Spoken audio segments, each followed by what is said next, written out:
बिस्मिल्लाहिर्रहमानिर्रहीम। अस्सलाम वालेकुम। ये आपका अपना डिजिटल प्लेटफॉर्म है। मैं तारिक मतीन हूँ। वल्लाहु खैरुल माकिरीन। अल्लाह सबसे बेहतर तदबीर फरमाने वाला है। वही बचाएगा मेरे देश को बलाओं से, जो बारिश में शजर से घोंसला गिरने नहीं देता, क्योंकि उसकी तदबीर तमाम तदाबीर की इमाम है। क्विकली शुरू करते हैं। इमरान रियाज खान ने एक पैगाम दिया है। पैगाम देते हुए इमरान रियाज खान ये कहते हैं कि आज उनके पास आखिरी चांस है। जब आप ये वीडियो देख रहे होंगे, मुमकिन है उस वक्त फैसला आ चुका हो, तो दुआ कीजिए कि अल्लाह ताला बेहतर से बेहतर फैसला इमरान रियाज खान के हक़ में करे। इमरान रियाज खान सफ़रे हज पर जाना चाहते हैं। अल्लाह ताला ये कोशिश उनकी कामयाब करे। इमरान रियाज खान हज पर जाएं।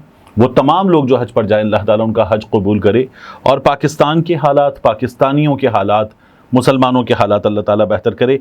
इमरान ने लिखा ट्विटर पे, आज हज पर रवानगी के लिए आखिरी चांस है। जस्टिस आमिर फारूक साहब के फैसले के खिलाफ मेरी अपील इस्लामाबाद हाई कोर्ट के दो मुअज़्ज़िज़ जज साहिबान, जस्टिस मियां गुल हसन औरंगज़ेब और जस्टिस अरबाब अहमद ताहिर साहब कुछ देर बाद सुनेंगे। ये इमरान ने बताया था। इस समात में क्या हो रहा है? इमरान रियाज खान साहब के केस में जस्टिस मियां गुल हसन औरंगज़ेब और जस्टिस अरबाब मोहम्मद ताहिर के अहम रिमार्क्स और इजहार अफसोस। ये जज साहब की तरफ से कहा गया कि अब नौबत यहाँ तक आ गई है कि लोगों को अल्लाह के घर जाने और हज करने से रोका जाएगा। जस्टिस मियां गुल हसन औरंगज़ेब साहब ने रिमार्क्स दिए और बताया कि वज़ारत दाखिला बताए कि क्या गारंटी चाहिए, वो गारंटी हम लेंगे और आज ही लेंगे। अगर मुनासिब गारंटी ना मांगी गई तो हम इमरान रियाज खान को गैर मशरूत तौर पर हज पर जाने का हुक्म जारी करेंगे। दोनों जजेस का फैसला। यहाँ मैं एक चीज़ बताऊँ आपको, ये जो हुकूमत है ना, नून लीग की हुकूमत, जिसका वज़ीर दाखिला मोहसिन नकवी है, ये हुकूमत इमरान रियाज खान के केस में भाग रही है। इमरान रियाज खान को हज पर जाने नहीं दे रही और अदालत ने बाकायदा तौर पर मौका दिया कि वज़ारत दाखिला को एक गारंटी दें। ये लोग ये जो कर रहे हैं, ये हज पर जाने से रोक रहे हैं। इमरान रियाज खान को पहले उम्रे पर जाने से रोका था, अब हज पर जाने से रोक रहे हैं। कौन लोग रोक रहे हैं? ये वो लोग रोक रहे हैं जो अदालत में थे और अदालत गारंटी मांग रही थी, गारंटी दो, नवाज शरीफ को कुछ नहीं होगा, दो गारंटी। फिर उसके बाद गारंटी में हुकूमत ने, उस वक्त की इमरान खान की हुकूमत ने कहा था कि ये भाग जाएंगे, ये कोई हज पर नहीं जा रहे थे, ये भाग जाएंगे। तो तब हुकूमत ने कहा था ये हमें अपनी वेल्थ से एक श्योरिटी दें, उसके कागजात दें और हमें ये बताएं कि ये वापस आएंगे, ये वो हमारे पास रख दें और हम जाने देंगे। तकरीबन 7 अरब रुपए की बात हो रही थी। तो फिर कहा था ये तो तावान मांगा जा रहा है नून लीग की तरफ से। फिर अदालत ने कहा जाने दो, 50 रुपए के स्टैंप पेपर पर जाने दिया था मियां नवाज शरीफ को। और मियां नवाज शरीफ को इजाजत मिली थी 4 हफ्ते की। ये जो लोग आज बात कर रहे हैं भाग जाएगा, ये लोग बताए ना कि 4 हफ्ते की इजाजत मिली थी, 4 साल बाद वापस आए मियां नवाज शरीफ। कैसे? जब मर्जी के चीफ जस्टिस काजी फाइज ईसा आ गए तब आए वापस मियां नवाज शरीफ, वरना अपना भाई हुकूमत में आ गया, आर्मी चीफ चेंज हो गए, सब हो गया, लेकिन नवाज शरीफ साहब नहीं आए थे। जब काजी फाइज ईसा साहब आ गए फिर मियां नवाज शरीफ आए थे। और अब एक बंदे को आप हज पर जाने से रोक रहे। शर्मनाक है जो ये हुकूमत कर रही है। एक बंदे को अल्लाह के घर जाने से रोकना। अदालत कह रही है अब हम गारंटी देंगे। यहां तक ये लोग आ गए हैं।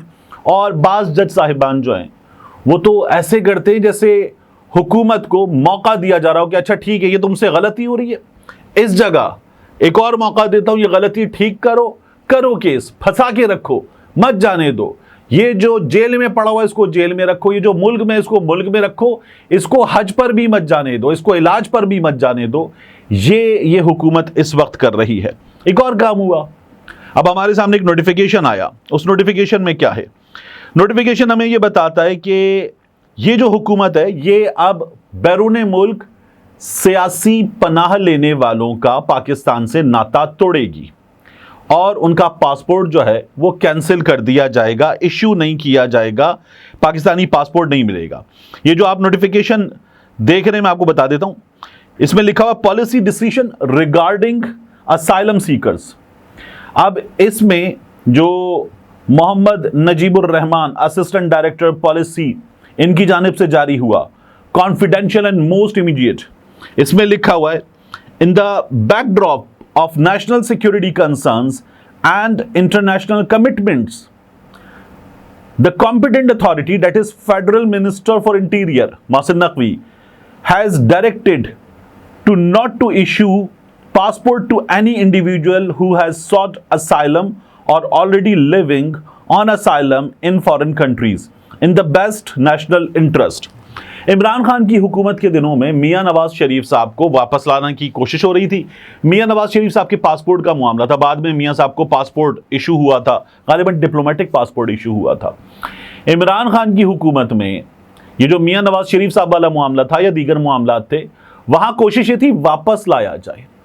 यहां आप कह रहे हैं कि इनको पाकिस्तानी पासपोर्ट नहीं मिलेगा, ये बैरून मुल्क गए, इन्होंने सियासी पनाह लिए, इन्होंने बैरून मुल्क जाकर ये कहा है कि पाकिस्तान में हमारी जान को खतरा है, पाकिस्तान में हमारी आज़ादी को खतरा है, इसलिए हमें यहां रहने दिया जाए, इजाज़त दें। आप उन लोगों का पाकिस्तान से नाता तोड़ रहे हैं। वो ये नहीं कह रहे कि पाकिस्तान हमारा मुल्क नहीं है, वो रियासत की हुकूमत की शिकायत कर रहे हैं कि इनकी जानिब से हमें जान का खतरा है, बजाय इसके कि हुकूमत कहे ये हमारे शहरी हैं। रियासत का काम है तहफ़्फ़ुज़ देना, ये हमारे शहरी हैं। अगर किसी ने जुर्म किया है तो जुर्म करने वाले को आप मुजरिम करार दें, इंटरपोल के जरिए लाएं, पाकिस्तान है यार, पाकिस्तान में वापस लाएं। और अगर किसी ने कोई जुर्म नहीं किया तो फिर उसको ये यकीन दहानी दें कि वापस आओ, कुछ नहीं कहा जाएगा, तुम्हें तुम्हारी शख्सी आज़ादी भी मिलेगी, मुल्क के कानून का एहतराम करो। बजाय इसके आप कहेंगे जी जो पाकिस्तान से बाहर जाकर सियासी पनाह लेकर बैठ गया उसको पासपोर्ट इशू नहीं होगा। रियासत जिम्मेदारी का मुजाहिरा करे, रियासत कहती है भाड़ में जाओ, तुम्हारा पासपोर्ट भी कैंसिल, नहीं चाहिए तुम्हारी शक्ल हमें वापस। आप उनको बतौर रियासत बड़ी होती है ना, माँ जैसी होती है, तो माँ तो हमने देखा है, लोग बच्चे करते आते हैं केसेस हमारे सामने, लोगों को वापस गले से लगाती है अपनी औलाद को। जब वो उसको किसी ओल्ड एज होम में, बुढ़ा घर में डाल देते तब भी गले से लगाती है। उस पर हाथ उठाने वाली औलाद होती है, उनको भी गले से लगाती है। वो माँ है, वो कभी कभी भी नहीं छोड़ती। तो ये रियासत है, ये कौन सा मजाक है कि पासपोर्ट आपका अब इशू नहीं होगा। किसी ने जुर्म किया है तो वापस लाएं, रियासत है, जिम्मेदार है, उसको सजा मिले। किसी ने जुर्म नहीं किया, उसकी शिकायत जायज़ है, तो उसको यकीन दिलाएं, उसको सीने से लगाएं कि ठीक है तुम्हारी शिकायत जायज़ है, उसके केस का जायज़ा नहीं होगा पासपोर्ट इशू। ये रियासत है या सौतन है? चलो सुतेला बच्चा निकाल दो, पहली बीवी का बच्चा निकाल दो, भाड़ में जाए, फेंक दो इसको उठा के, अजीब मजाक बनाया हुआ है। तो ये जो फैसला है, ये फैसला कोई पाकिस्तान से बाहर जाकर पाकिस्तान को बदनाम करे नहीं होना चाहिए। लेकिन अगर किसी के कंसर्न्स जेन्युइन है तो उन जेन्युइन कंसर्न्स को सुनेगा कौन? तो ये इस तरह के मजाक होते हैं। और फिर ये जो है दोबारा in the best of national interest, एक तो नेशनल इंटरेस्ट की हमें डेफिनेशन एक बार कर लेनी चाहिए। हमारे यहाँ जो हुकूमत है वो नेशनल इंटरेस्ट डिसाइड करेगी, कोई एक फर्द वाहिद नेशनल इंटरेस्ट डिसाइड करेगा, कोई वज़ीर दाखिला नेशनल इंटरेस्ट डिसाइड करेगा। एक तो नेशनल इंटरेस्ट की डेफिनेशन हम लोग अब तक तय नहीं कर पाए हैं। इसके बाद मैं आपसे अर्ज़ करूं कि इमरान खान साहब आज अडियाला जेल में, इमरान खान साहब ने जो गुफ्तगू की है उस गुफ्तगू के हवाले से मैं आपको बताऊं। इमरान खान साहब ने भी कहा सर्जरी होनी चाहिए। जो मोहसिन नकवी ने कहा ना सर्जरी वाली बात, वो तो क्रिकेट के कॉन्टेक्स्ट में बात कर रहे थे। इमरान खान ने कहा सर्जरी होनी चाहिए, सबसे पहले सर्जरी मोहसिन नकवी की होनी चाहिए, ये सबसे बड़ा सिफारिशी, सबसे बड़ा लाडला है। फिर इमरान खान साहब ने मजीद गुफ्तगू की, उन्होंने कहा जो पार्टी मैदान में नहीं आई उनको जितवा दिया गया, इलेक्शन का पोस्टमार्टम होना चाहिए, पूरे पंजाब में हमारे खिलाफ कार्रवाइयां की जा रही हैं, पीटीआई के लोग जहां कन्वेंशन करते हैं उनको उठा लिया जाता है। 18 साल से शिबली फराज एक घर में रिहाइश पजीर हैं, उस पर धावा बोला गया। अपनी जमात का पैगाम दिया है कि तैयारी करें, मुल्क भर में एहतजाज होगा। इमरान खान साहब ने आज एक बार फिर ये बात की है। वो ये कहते हैं कि जेल सुपरिटेंडेंट, आईजी जेल खाना जात और जेल में मौजूद कर्नल के खिलाफ कार्रवाई करेंगे। मुझे फैमिली मेंबरान, वकला और सियासी रहनुमाओं से 30-30 मिनट मुलाकात का वक्त दिया जाता है। मुझे जेल में कैदी खाना बना कर देता है, 6 से ज़ायद लोगों को नहीं मिलने दिया जाता। नवाज शरीफ और आसिफ जरदारी के लिए घर से खाना तैयार होकर आता था। नवाज शरीफ और आसिफ जरदारी के लिए कई लोग मुलाकात के लिए जेल आते थे। फिर इमरान खान साहब कहते हैं कि सबसे पहले सर्जरी मोहसिन नकवी की करें, ये इलेक्शन कराने में नाकाम रहे, हमारे फौजी शहीद हो रहे हैं, इस्लामाबाद में डकैतियां हो रही हैं, इन लोगों को कोई परवाह नहीं है। मोहसिन नकवी सबसे बड़ा सिफारिशी है, इसकी खुसूसियात क्या हैं, किन चीज़ों की बुनियाद पर इसको जो कुछ मिला हुआ है वो मिला हुआ है। इमरान खान साहब ने ये सवाल किया। इमरान खान साहब ने इसके अलावा ये कहा है कि हमारी जमात के लोग जो हैं वो मुसलसल पंजाब में उठाए जा रहे हैं। हमने ज़हूर मशवानी का और मज़हर मशवानी का केस देख लिया, अज़हर मशवानी के भाइयों का। हमने उसके बाद शहबाज गिल के भाई का मामला देख लिया, फिर उसके बाद हमने वकास अमजद का मामला देख लिया, हमने अब्दुल करीम का मामला देख लिया। आज फिर एक खबर आई है, एक और सोशल मीडिया एक्टिविस्ट उठा लिया गया है। मरियम नवाज शरीफ साहिबा पंजाब की हुक्मरान हैं। देखें कि आपके राज में इस वक्त मुसलसल शहरी जो हैं वो जबरी लापता हो रहे हैं, उनकी FIR नहीं है और वो मुसलसल लापता हो रहे हैं। तो इस चीज़ को रोकने का मामला हुकूमत पंजाब को भी देखना है, अदालत को भी देखना है, लेकिन ये सिलसिला नहीं रुक रहा। ये मुसलसल लोग उठाए जा रहे हैं, इनके लिए आवाज़ भी उठ रही है, लेकिन ये सिलसिला थमने का नाम नहीं ले रहा। और इसीलिए एक अदद खौफ है ना। आपने मियाँ वाली के मामला देख लिए, वहाँ पर क्या हुआ, अदालत ने फैसला दे दिया। जिस तरह से 9 मई के मुकदमात बनाए गए थे लोगों पर, मतलब 10,000 लोग आपने उठा लिए, 10,000 लोग उठा लिए। वो फिर इसीलिए सवाल करते हैं 4 खुसरे आपसे अब तक नहीं पकड़े गए जिन्होंने रऊफ हसन पे हमला किया था।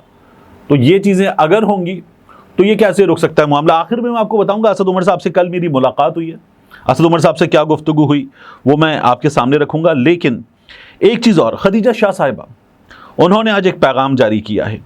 वो कहती है, जेल से रिहाई के बाद मैंने लाहौर से बाहर जो लम्हात गुजारे हैं वो हालात से उभर कर निकलने के लिए आर्जी कोशिश थी।